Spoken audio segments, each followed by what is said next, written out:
Le supergroupe suédois ABBA a captivé le monde. Êtes-vous un amoureux de la musique d'ABBA? Tapez 1 si vous le souhaitez, ou 2 si vous pensez le contraire. Bien que célèbre pour sa musique, la vie d'Agnetha Fältskog est plus compliquée. Agnetha a eu du mal avec un secret en chantant Dancing Queen et Take a Chance on Me. L'horrible réalité de la vie d'Agnetha est enfin révélée après des années de conjectures et de silence. Rejoignez-nous pour explorer l'histoire captivante de cette icône de la pop et découvrir les tournants inattendus qui ont défini son incroyable carrière. Le génie d'Agnetha brille tôt. Dans un monde sans ABBA, Agnetha Fältskog est née à Jönköping, en Suède, le 5 avril 1950. Son humble éducation mettait l'accent sur le plaisir des petits plaisirs de la vie. Agnetha a été élevée par son père, directeur de grands magasins, et sa mère au foyer. Leurs vies étaient humbles mais pleines de proximité familiale. Agnetha s'est distinguée dès le début. Sa voix était comme une charmante symphonie qui touchait tout le monde. Son talent s'est manifesté très tôt. Sa famille, heureuse et ravie, a vu les capacités d'Agnetha s'épanouir et conquérir leur petit village. La musique apportait de la joie à Fältskog lorsqu'il était jeune. Malgré ses débuts difficiles, chaque note qu'elle chantait remplissait son cœur. Elle était une star d'un concours de talent local à 6 ans. Le charisme et la voix d'Agnetha se sont développés avec l'âge. Sa présence théâtrale et sa profondeur émotionnelle ont fait d'elle un phénomène local dès son adolescence. Sa passion pour la musique a été remarquée. Très vite, les industriels locaux s'intéressent à elle, ce qui change sa vie. Agnetha signe son premier contrat d'enregistrement à l'âge de 15 ans. C'est le début d'une brillante carrière avec la même élégance et la même luminosité qui avait charmé sa ville des années auparavant. La vie d'Agnetha change. Fältskog travaillait comme téléphoniste dans une entreprise automobile et aimait la musique. Elle s'occupait des téléphones et gérait les communications le jour, mais la nuit, elle se produisait avec un groupe de danse local dynamique dirigé par Bernd Denard. Agnetha a dû prendre une décision alors que le groupe connaissait du succès. Doit-elle conserver son travail solide ou s'aventurer dans le monde incertain de la musique? Son cœur a prévalu. Elle reste 2 ans dans le groupe de Bernd Denard, se plongeant dans l'industrie musicale. Sa vie personnelle a radicalement changé. Elle a été profondément affectée par sa rupture avec Björn Lillier. Ma tristesse a inspiré la chanson Jag var sakar, qui signifie que je suis amoureux. Son chant d'agonie et de désir en a touché beaucoup et a mis Agnetha sous les projecteurs des médias. Dans cette fameuse frénésie, une grande chance est arrivée. Karl Kist, cousin de l'un des membres du groupe, était producteur de disques chez Coppel Records après avoir pris sa retraite du rock'n'roll. Fältskog lui a envoyé avec empressement une démo du groupe pour saisir sa chance. Kist a exprimé son intérêt, mais pas pour le groupe, ce qui l'a surprise. Au contraire, la chanson d'Agnetha l'a charmée. Agnetha a pris un risque malgré ses inquiétudes à l'idée de laisser le groupe de côté. Elle a rejoint Coppel Records après l'offre de Kist. Fältskog a pris un risque, mais son talent et sa persévérance l'ont préparé au prochain chapitre de sa carrière musicale. Le chanteur devient célèbre. Une étincelle a déclenché la quête d'Agnetha qui s'est transformée en feu. C'est le 16 octobre 1967 qu'elle enregistre Jag var sakar, son premier single, et une étape importante de sa vie. La chanson est sortie par Coppel Records un mois après l'enregistrement et a rapidement fait des vagues. Le 28 janvier 1968, il était en tête des classements musicaux suédois. La chanson s'est vendue à plus de 880 exemplaires et a fait de Fältskog une sensation musicale. Fältskog ne se contenta pas de se détendre. Elle a inscrit Fad Reconciled au Melodifestivalen, le concours national suédois, pour choisir une chanson ambitieuse du concours Eurovision de la chanson. Même si elle pensait que ce serait sa grande chance, la chanson n'a pas fait le tour final. Pourtant, sa popularité augmentait et elle devenait célèbre. La carrière d'Agnetha a décollé en 1969. Le célèbre compositeur suédois Julian Sylvan a été honoré lors d'une présentation télévisée spéciale.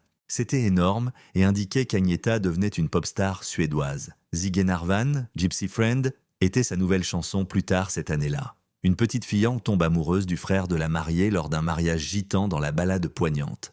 L'histoire était merveilleuse et a captivé beaucoup de personnes. La fortune réserve une surprise à Fältskog. La Suède était divisée au sujet de la communauté gitane lorsque Zigenarvan a été libéré. Agnetha s'est retrouvée mêlée à une controverse en raison d'un mauvais timing. Certains ont dit qu'elle exploitait la situation délicate à des fins égoïstes. Fältskog a été accusée d'avoir profité de l'indignation du public et de l'attention des médias en créant une chanson sur les gitans. Malgré ce revers, la carrière d'Agnetha s'est poursuivie avec des triomphes de grande envergure et des changements spectaculaires. Le musicien concilie vie personnelle et professionnelle. À la fin des années 1960, elle était une musicienne suédoise bien connue dont la carrière était en plein essor. Elle a rencontré l'auteur-compositeur et producteur allemand Dieter Zimmermann pendant cette période passionnante. Il a engagé Falskog lorsque leur relation est devenue sérieuse. Zimmerman croyait qu'Agnetha réussirait en Allemagne et son disque est devenu un succès. Falskog se rend en Allemagne pour rencontrer des producteurs de disques locaux, ce qui change le scénario. Malgré les promesses initiales, l'entreprise a échoué. Agnetha a dit que le travail des producteurs était presque terrible. Son intransigeance causa des problèmes et Agnetha quitta Zimmerman et retourna en Suède. Falskog revient en 1970 avec Om Tarar Varguld, où si les larmes étaient de l'or. Cependant, cela présentait des complications. Le compositeur danois Per Weid l'a accusé d'avoir emprunté 22 mesures de son Tamer Theme des années 1950 qui n'avaient jamais été enregistrées. La lutte judiciaire longue et complexe a duré jusqu'en 1977. Agnetha a payé 5 millions de couronnes suédoises pour résoudre l'affaire. L'ascension de Falskog vers la célébrité a changé au début des années 1970 malgré ces obstacles. Son premier tube de 1967, Jaguar Sekar, a fait d'elle une superstar suédoise. Au fur et à mesure que sa carrière grandissait, Björn Ulvaeus, un collègue musicien aux objectifs énormes, la remarqua. Agnetha a rencontré Björn, Benny et Annie Fridlingstad en 1972. Cette rencontre fortuite a donné naissance à ABBA. Les enfants joueront pour des millions. Ce groupe allait devenir l'un des plus réussis et des plus vénérés de l'histoire. Les chansons entraînantes et les performances exceptionnelles d'ABBA ont conquis des millions de fans et cimenté l'héritage de Falskog. Malgré sa popularité auprès d'ABBA, Agnetha a connu des difficultés personnelles. Stress et soucis. Agnetha s'est confrontée aux lumières flashy et aux sons attrayants. Falskog était aux prises avec l'insécurité et le doute. La renommée et les responsabilités professionnelles la submergeaient souvent. Elle comptait sur sa musique et ses enfants pendant ces périodes vulnérables. La vie personnelle d'Agnetha était compliquée. Elle a apprécié et lutté avec son mariage avec son membre du groupe ABBA, Björn. Beaucoup de documents et de lettres à lire, leur relation a souffert de leurs horaires chargés et de l'actualité professionnelle. Le stress de leur vie personnelle et professionnelle était trop important. Leur divorce en 1980 était dû à des tensions. Un chapitre douloureux de leur vie a mis fin à leur relation amoureuse, mais pas à leur intimité. Falskog et Björn se sont bien adaptés à leur nouvelle vie. Malgré les bouleversements professionnels, ils étaient des coparents dévoués et élevèrent leurs enfants ensemble. Même si leur vie personnelle divergeait, leur famille et leur musique les maintenaient ensemble. La notoriété d'Agnetha semblait être un mélange de triomphe et de lutte personnelle. Avec le succès mondial d'ABBA, Agnetha est devenue un symbole de beauté et une favorite des fans. Les projecteurs de la vie des célébrités projettent de souvent des ombres sombres. La peur de la scène a tourmenté Falskog malgré sa renommée. Avec des détails riches et effrayants, elle se souvient avoir joué devant une foule bruyante. Elle dit que quiconque a vu un public criant et émotif peut avoir la chair de poule. Les exigences en matière de renommée ont augmenté à mesure que la popularité d'ABBA augmentait. Cela a été particulièrement évident en 1979-9 à la suite d'un épisode traumatisant qui a profondément affecté Agnetha. L'avion privé du groupe de New York à Boston a été confronté à des turbulences provoquées par une tornade. L'avion a été projeté avant d'atterrir à Manchester dans le New Hampshire en cas d'urgence. Agnetha était terrifiée et avait toujours eu peur de voler. Falskog recherchait le confort et le contrôle sur un terrain ferme en utilisant des bus en réaction à cette nouvelle anxiété. Le destin avait d'autres idées. Agnetha a subi une autre catastrophe en 1983 alors qu'elle se rendait en Suède en bus. Son véhicule privé s'est renversé lors d'une grave collision. Falskog a été projeté par la fenêtre, peut-être mortelle. Agnetha n'a toujours pas eu de chance, mais elle n'était plus seule dans les années 1980. Un groupe en péril. La cohésion autrefois incassable d'ABBA a commencé à se détériorer au cours de cette décennie. Un seul ABBA, musique, tenue, coiffure. Après des décennies d'indépendance, l'ensemble suédois revient. Le groupe, connu pour sa magie pop et ses prouesses scéniques, avait du mal à gérer ses problèmes personnels et professionnels. Les liens cachés ont été remis en question et le groupe s'est dissous en 1982.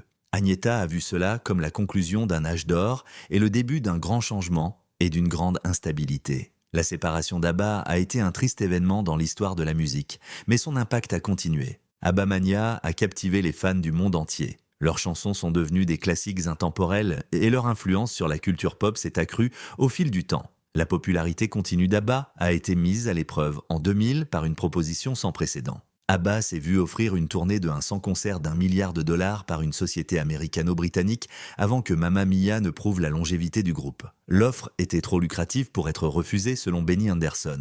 Malgré l'énorme incitation financière, le groupe a choisi de ne pas se réunir. Après la séparation d'ABBA en 1982, les membres ont continué à composer de la musique et à expérimenter de nouvelles idées. Malgré leurs activités indépendantes, le groupe se réunissait rarement pour des photos ou des apparitions publiques.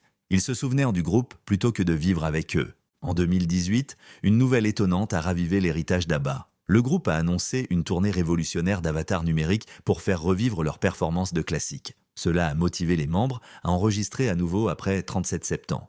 Ils ont posté leurs retrouvailles sur Instagram. Ce retour en studio était nostalgique et joyeux, réunissant le groupe et leur musique d'une manière familière et fraîche. Agnetha, désormais connue sous son prénom, a poursuivi ses intérêts créatifs. Elle a fait ses débuts d'actrice dans Razenstam en 1982, démontrant ses compétences au-delà du chant. Falskog a également fait un duo avec l'ancienne chanteuse suppléante d'ABBA, Tawa Carson, sur Never Again. La chanson s'est classée parmi les 5 premiers succès en Suède et a gagné en popularité en Norvège, en Belgique et en Finlande. Agnetha a semblé saisir de nouvelles opportunités après la rupture d'ABBA. L'éclat d'Agnetha brille à lui seul. Agnetha a sorti Yanunama, une interprétation en espagnol de Never Again, à l'été 1983. L'ajout à son répertoire a montré sa variété et sa capacité à toucher plus de personnes. Un rôle principal dans le film suédois Razenstam a marqué les débuts d'actrice d'Agnetha en mai. Cela montrait son désir d'expérimenter en dehors de la musique. De plus, Mike Chapman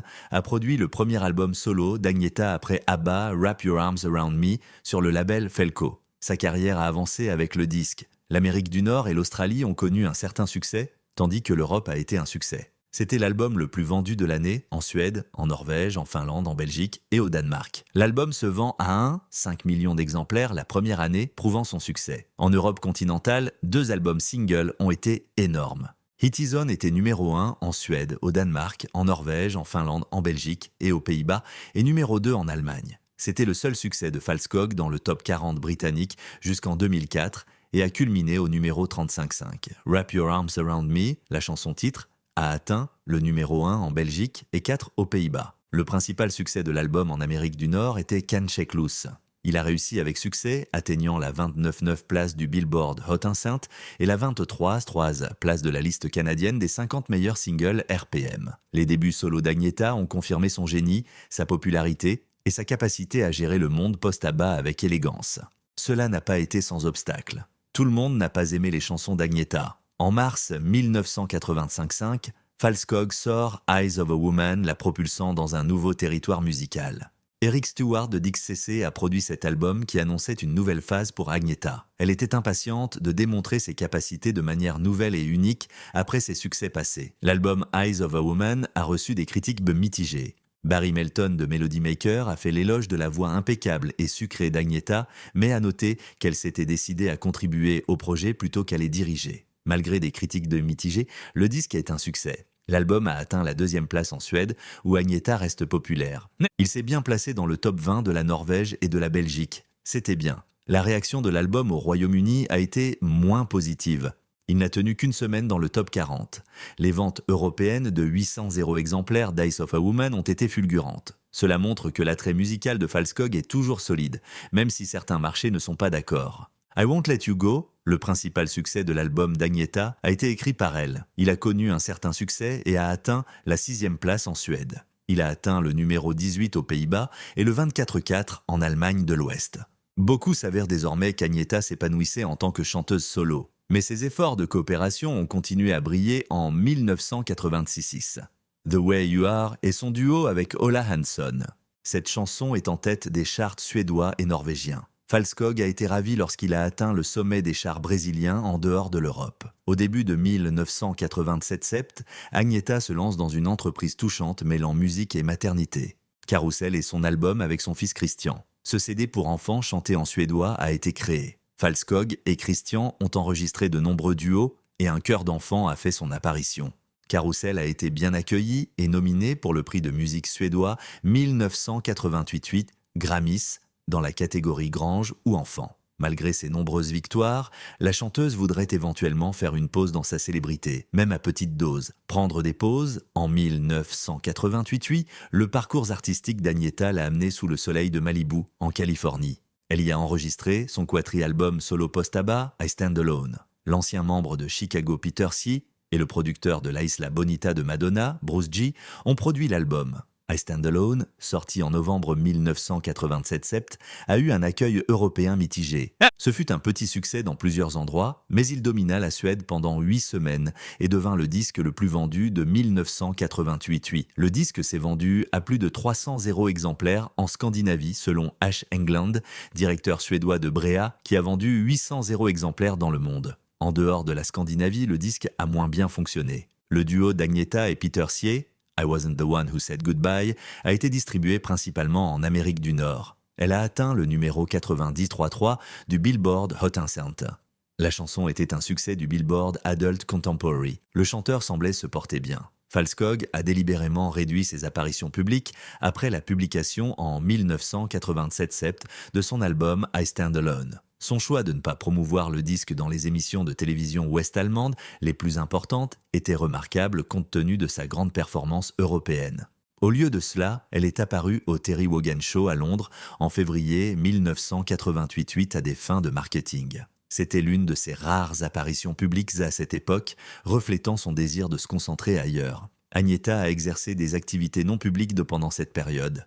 L'astrologie, le yoga et l'équitation dominaient son temps dans sa résidence rurale isolée de Varro. Ce temps de contemplation et de croissance personnelle l'a aidé à renouer avec elle-même, loin de la célébrité. Falskog a épousé le médecin suédois Thomas Sonnenfeld en 1990, autre changement majeur. Elle a divorcé en 1993 après cette brève période. Les années suivantes furent remplies de chagrins personnels. La mère d'Agneta a sauté du balcon de son appartement de Jönköping en 1994 pour s'engager. La mélancolie d'Agneta fut aggravée par la mort de son père l'année suivante. Malgré ces tragédies, Falskog a canalisé son angoisse dans sa créativité. Agneta a publié My Love, My Life, une compilation CD de 1996 comprenant les chansons qu'elle a choisies. Son expérience professionnelle et personnelle se reflète dans cet album. Dans le même temps, sa biographie autorisée, As I Am, révèle sa vie et ses combats. Falskog a dû faire face à d'autres obstacles personnels dans les années à venir. Elle est sortie avec le conducteur de chariot-élévateur néerlandais Gerrit van der Graaf en 1997. Agneta a mis fin à la relation en 1999 en raison de son instabilité. La réponse de van der Graaf inquiète. Il a traqué Falskog à sa résidence, ce qui a donné lieu à un procès. Il a été expulsé vers les Pays-Bas après une ordonnance d'interdiction du tribunal. Malgré ses garanties juridiques, la fixation de van der Graaf a continué. Il a été arrêté près de la maison d'Agneta en 2000 et interdit de séjour en Suède. L'interdiction a pris fin en 2005 et van der Graaf a été de nouveau aperçu près du domaine Varro de Falskog quelques mois plus tard. Ce harcèlement était une partie difficile de la vie d'Agneta, reflétant ses problèmes personnels alors qu'elle jonglait avec son travail. Falskog a courageusement publié son autobiographie suédoise, Jagger, en 1996. L'année suivante, elle a été publiée en anglais sous le titre As I Am. Les adeptes d'Agneta ont adoré le regard personnel de cette autobiographie sur sa vie. Son autobiographie était accompagnée de divers CD de compilation, dont My Love, My Life. Falskog a sélectionné les enregistrements de cette compilation pour mettre en valeur son parcours créatif et son style. As I Am a eu une réaction affectueuse et sympathique, ce qui était agréable. En 1998, Virgin Publishing a révisé et réédité le livre dans le monde entier, se vendant à plus de 50 exemplaires. Cet accomplissement a montré le lien durable d'Agneta avec son public et sa capacité à inspirer par l'écriture et le chant. Falskog cherchait la solitude après la dissolution d'ABBA. Elle s'est sentie isolée et déprimée après son divorce. Malgré tous ses efforts, Agneta a eu du mal à recréer la magie d'ABBA dans sa carrière solo. Elle s'est battue pour retrouver la renommée de sa musique. Malgré ses déceptions et ses chagrins, Falskog a refusé de se laisser définir par son histoire. Elle a affronté la vie avec ténacité et dynamisme tout en se découvrant et en se renouvelant. Agneta se lève, une fois de plus. Falskog a relancé sa carrière de chanteuse en 2004, gagnant des admirateurs. Sa version de I Thought You'd Ever Change Your Mind de Cilla Black a été le début. La version d'Agneta de cette chanson est devenue numéro 1 et a été un moment fort de sa carrière. Falskog a sorti son nouvel album My Coloring Book une semaine après cette chanson à succès. L'interprétation émouvante d'Agneta des succès des années 1960 a fait de ce disque une joie. Les fans et les critiques ont adoré l'album. Il arrive en tête des charts suédois, où la musique d'Agneta a toujours résonné. L'album atteint également le top 5 en Finlande et au Danemark. Il a atteint les numéros 6 et 12e en Allemagne et au Royaume-Uni. Fait amusant, la chanson titre de l'album, My Coloring Book, était une reprise de Barbara Streisand. Falskog a donné à la chanson une sensation fraîche et nostalgique qui a touché les anciens et les nouveaux fans. Certes, le disque a impressionné les critiques. La belle voix d'Agnetha a montré son talent continu selon The Observer. Caroline Sullivan du Guardian a loué la capacité de Falskog à mettre du cœur dans chaque chanson. Elle a déclaré que les interprétations d'Agnetha des chansons des années 1960 étaient si sincères et habiles qu'elles semblaient ravivées, même si l'album n'avait aucun nouveau contenu. Sullivan a comparé la performance passionnée d'Agnetha à Cilla Black et Sandy Shaw, icônes de l'époque. Elle a vu que Falskog avait capturé l'âme des chansons originales tout en ajoutant son propre enchantement à chaque morceau. Sortie de l'album d'Agnetha. En 2004, mon livre de coloriage a fait la une des journaux dans toute l'Europe. Falskog refusa résolument de promouvoir le CD. Fidèle à son désir d'intimité, elle a laissé la musique parler d'elle-même. Le deuxième succès de l'album, When You Walk in the Room, atteint la 100e place. 11e en Suède et 34e dans le top 40 britannique. Il a dépassé ses singles britanniques des années 1980. Le troisième single prévu, Parfois quand je rêve, d'Art Garfunkel, n'a jamais été publié. En 2004, Agnetha et ses anciens camarades d'ABBA se sont réunis pour une vidéo comique intitulée Our Last Video. C'était l'acte d'intervalle de la demi-finale du concours Eurovision de la chanson à Istanbul, 30 ans après le triomphe d'ABBA à Brighton. Cher Rick Mail et les 4 membres d'ABBA ont fait des apparitions dans la vidéo. Naturellement, les fans ont apprécié la conversation nostalgique et humoristique. Falskog a été nominé pour le meilleur artiste nordique au Nordic Music Awards cette année-là. Sony Music a publié un superbe coffret de 6 CD de l'œuvre solo suédoise de Falskog à cette époque. Cette compilation présentait 5 de ses albums solo de 1968 à 1978 et son album ABBA de 1975. Le parcours musical de Falskog avant et pendant ABBA a été couvert sur un CD de compilation avec des morceaux supplémentaires dans le coffret. À présent, Agnetha devrait être satisfaite de ses chansons et peut-être arrêter d'en faire d'autres. Ce n'était pas vrai. Agnetha est revenue sous le feu des projecteurs en 2005 pour un moment émouvant. Rejoindre à nouveau ABBA. Lors de la première, à Stockholm de Mamma Mia, Agnetha a retrouvé ses camarades ABBA. Alors que Falskog et son ex-mari Björn Ulvaeus se produisaient aux côtés de leurs vieux copains, le théâtre était électrique. Alors qu'ils honoraient leur musique, la nostalgie et l'amour envahissaient l'air. 2 ans plus tard, Agnetha et Björn assistaient au dernier concert de la comédie musicale en janvier 2007, un autre triste événement pour le groupe et ses fans. Les fans d'ABBA n'oublieront jamais le 4 juillet 2008. La première suédoise de Mamma Mia a eu lieu au théâtre rival de Benny Andersson à Mariatorget, Stockholm. Falskog est arrivé avec style avec son ami proche Lingdahl et la célébrité Meryl Streep. Tous 3 ont dansé avec enthousiasme devant des centaines de spectateurs applaudissant, créant une scène magnifique et mémorable. Après leur danse spontanée, Agnetha, Benny, Björn et les autres stars du film se sont rendus sur le balcon de l'hôtel. Pour la première fois en 22 ans, les 4 membres d'ABBA ont souri devant les caméras. Le groupe renommé réuni a suscité des cris sauvages de la part de la foule. Les fans attendaient en cet événement capital, qui reflétait l'amitié indéfectible du groupe. Agnetha a offert une autre surprise à ses fans en octobre 2008. La Suède a publié My Very Best, une compilation CD. Le double CD sélectionné par Falskog couvrait des décennies de sa carrière. Le premier CD contenait ses célèbres succès suédois, tandis que le second présentait ses morceaux anglais de 1967 à 2004. L'album en plein essor a atteint le numéro 1. 4 sur le palmarès des albums suédois et or dès sa première semaine. La compilation était très attendue par les fans qui souhaitaient revivre la voix et les compétences d'Agnetha. Il était temps pour Agnetha et le reste d'ABBA de commencer à remporter des honneurs pour leur décennie de musique. ABBA et Falskog méritent nous d'être appréciés. Falskog était monté sur la scène des Rockbjörnen Awards suédois avec son ami proche Lingdahl en janvier 2009. Lorsqu'ils ont remporté un ABBA Lifetime Honorary Award, la salle a applaudi. Agnetha a souri de satisfaction et d'enthousiasme lorsque l'incroyable contribution musicale du groupe a été reconnue. En février 2010, Earl's Court à Londres a accueilli ABBA World, une exposition remarquable. Cette exposition de plusieurs millions de livres sterling était un trésor pour les fans d'ABBA, révélant leur histoire et leur héritage. Un autre moment fort a été une longue interview d'Agnetha enregistrée en Suède l'été précédent. Les visiteurs ont été intrigués par ses idées et ses anecdotes faisant revivre ABBA. Falskog et Benny Andersson ont enregistré un film d'ouverture amusant à Stockholm en juin 2010 pour le spectacle de Melbourne. Leurs blagues et leurs souvenirs ont personnalisé le grand événement. En octobre 2010, Agnetha et son ex-mari Björn ont assisté à la première musicale danoise de Mamma Mia. L'incident a souligné l'héritage durable et la camaraderie des membres du groupe. Le public a applaudi le spectacle et ses personnages adorés. En mai 2013, Falskog avait des nouvelles plus excitantes pour les fans.